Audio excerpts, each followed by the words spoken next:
West బెంగాల్లో 5,00,000 మంది పిల్లలు, మ్యాక్ ద నంబర్, 5,00,000 మంది పిల్లలు 614 మద్రసాల్లో చదువుకుంటున్నారు. ఓకే, వాళ్ళకి ఫండ్స్ ఇస్తున్నారు, టీచర్లకి అక్కడ మద్రసాలు ఉన్న వాళ్ళకి డబ్బులు ఇస్తున్నారు. ఇదంతా స్టేట్ గవర్నమెంట్ ఫండింగ్. ఇది కమ్యూనిస్ట్ వాళ్ళ హయాం నుంచి. ఇప్పుడు అక్కడ స్టేట్ గవర్నమెంట్ అన్నారు, మేము డబ్బులు ఇస్తున్నాం మీకు, so it is funded by us. వందే మాత్రం పొద్దున పాడండి, ఫుల్ పాడాలి, అన్ని స్టాండ్సాలు. మొన్న మీరు కేరళలో ప్రమాణ స్వీకారం చేసినప్పుడు విడి సతీష్ అని ఒక చాలా కామెడీ సీన్ మీకు కనిపించింది. అక్కడ రాహుల్ గాంధీ, ప్రియాంక వాద్రా అంతా ఇట్లా నిలబడున్నారు స్టేట్ వందే మాత్రం పాడినప్పుడు. అది పెద్ద కాంట్రవర్సీ, వందే మాత్రం ఫస్ట్ ఎందుకు పాడారు అని.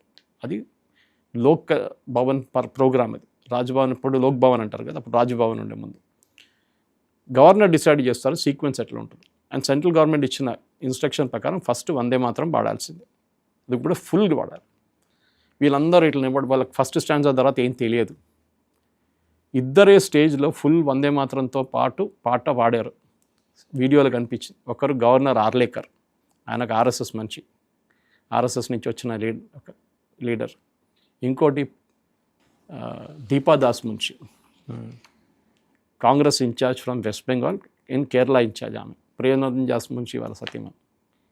She was singing because she's a Bengalian, she knows the full stands. దాన్ని వ్యతిరేకంటే కమ్యూనిస్ట్ వాళ్ళు, ముస్లిం లీగ్ వాళ్ళు అందరూ వచ్చి